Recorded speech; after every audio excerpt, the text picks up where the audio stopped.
আসসালামু আলাইকুম। আপনারা সবাই কেমন আছেন? আমি চলে আসলাম বড়ি দিতে, কুমড়ার বড়ি।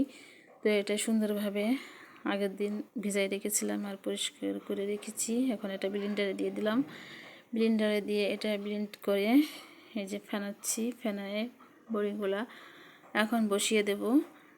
তো এই যে ব্লেন্ডার করলে ফেনানো অনেকটা কম লাগে, অনেক সুন্দর হয় আর অনেকটা কষ্ট কমে যায়।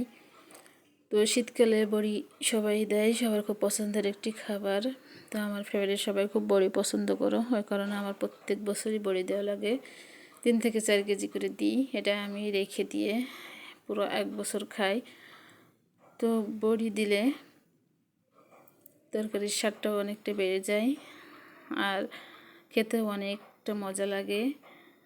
আপনারাও ট্রাই করে দেখেন। ব্লেন্ডারে দিলে অনেক ঝামেলা কম হয় আর অনেক স্বাচ্ছন্দ্যের সাথে এটি দেওয়া যায়।